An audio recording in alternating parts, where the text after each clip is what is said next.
SBS 비즈 시청자 여러분 주목하세요. 어려운 주식 투자가 쉬워지는 방법. 실시간 주식 정보 무료 추천주 제공. 하단 카카오톡 링크를 통해서 바로 입장하세요.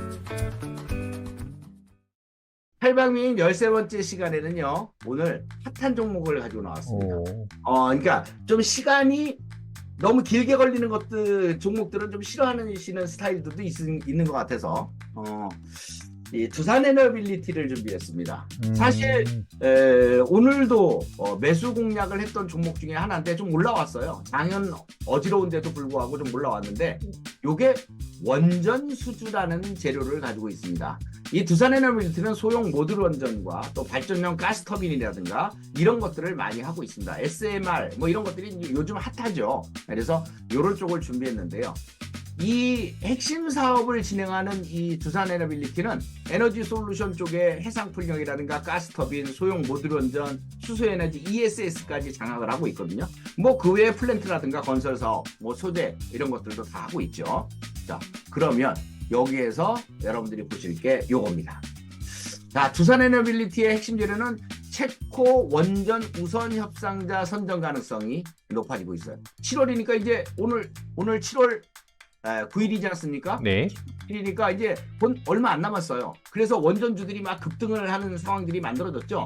한전산업은 벌써 상한가를 갔고요. 그 다음에 우진엔텍이라든가 우리기술도 한 20% 넘는 급등이 나타났어요. 이런 것들이 바로 이 체코에 대한 원전 우선 협상 대상자 선정 과정과 이런 것들과 맞물려 있는 상황이거든요. 그럼 두산에너빌리티는 사실 기업 내용이 빵빵한데도 불구하고 대형주라서 좀 덜 오르는 것은 있지만 여러분들이 안전하게 매매를 할 수 있는 종목 중에 하나라서 요것을 여러분들에게 말씀드립니다. 체코의 원전 기대감, 사실 이 프랑스하고 서로 싸우고 있는데요.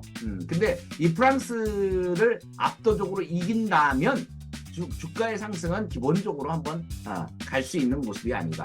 재무구조를 한번 보겠습니다. 두산에너빌리티의 재무구조가 매출액 자체는 뭐 17조 정도 나옵니다. 그리고 영업이익도 한 1조 3천억 정도 이렇게 나와서 매년 한 이 정도의 영업이익은 내고 있는 것 같습니다. 1조 원 이상의 영업이익률.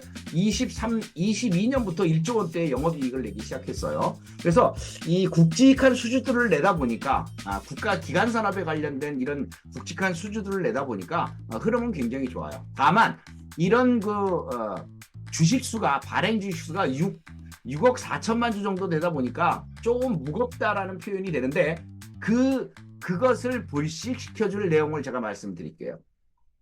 자, 무거웠죠? 무거웠습니다. 자, 2년 동안 이게 주봉입니다. 주봉. 네, 2년 동안 뭘 하고 있었어요? 계속 등락거듭만 하죠. 등락거듭만 하다가 드디어 뭐가 나타났어요? 주봉의 고점들을 돌파하는 주봉고들이 돌파가 성공을 했죠. 여기서 돌파에 성공을 했습니다.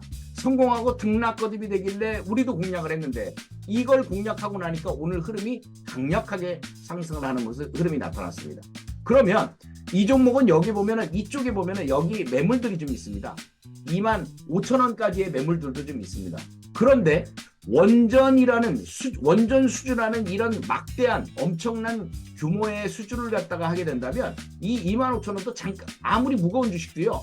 우리 삼성전자가 왜 거의 8만 원 넘고서 급등하는 거 88,000원까지 가는 거 봤잖아요. 그런 것처럼 대형주라고 못 가는 장세는 아닙니다.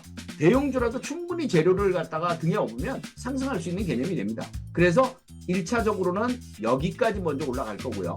그 다음 목표치가 여기까지입니다. 즉 종가상으로 완전히 뚫어버리는 상승까지도 볼 수 있다는 얘기죠. 일단 주봉상 패턴은 아주 좋고요. 일봉을 한번 보시기 바랍니다. 일봉상으로도 여기가 고점이었어요. 이 고점을 오늘 완벽히 뚫어버렸습니다. 이렇게 뚫어버렸다면 이제는 매물에 대한 부담은 3년 전 매물에 대한 부담은 걱정할 필요는 없어요. 사실은 3년 전 매물, 이게 3, 4년 전 매물 아닙니까 이거에 대해서 너무 걱정할 필요 없다는 거죠. 3년 동안 물려있다가 본전 오니까 파는 사람들 그건 생각할 필요 없다는 거죠.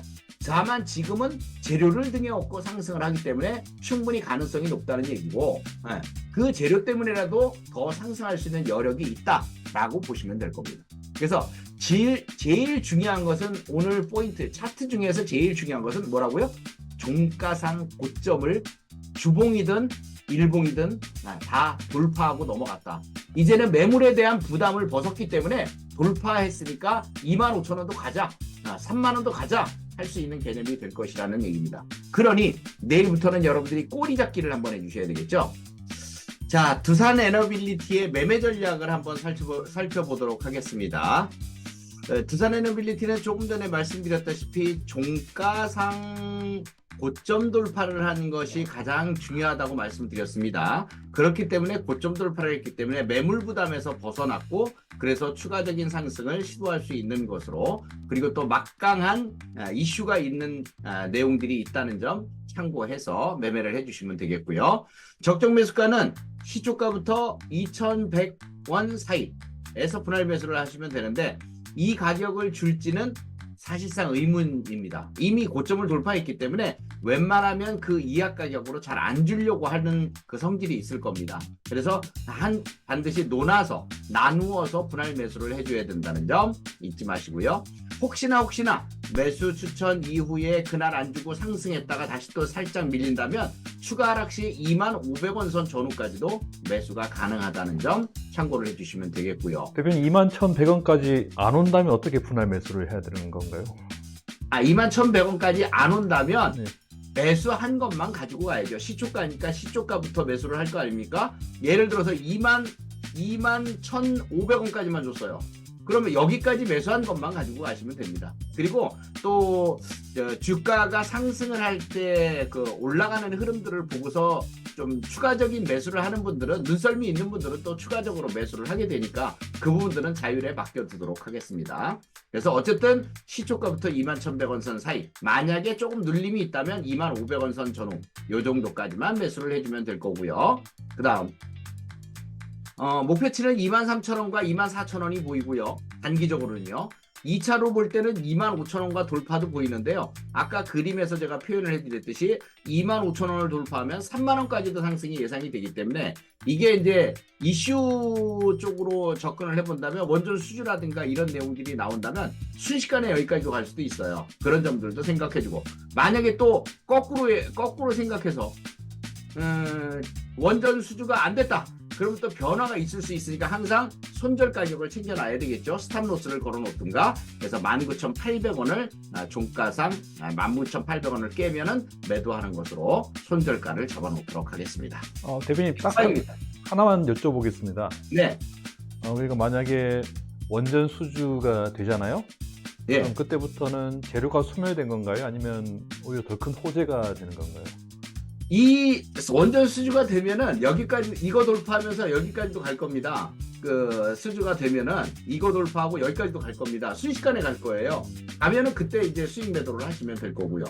만약에 그 전까지도 기대감이 있기 때문에, 수주냐 아니냐 이런 기대감이 있기 때문에 수주의 기대감이 사라지는 날까지는 추세적인 흐름은 계속적으로 이어갈 수 있을 것이라는 그런 판단입니다. 재료가 나오든 재료의 기대감을 가지고 상승을 하든 상승할 수 있는 개념은 충분히 있다, 이렇게 말씀드릴 수 있겠습니다. 알겠습니다.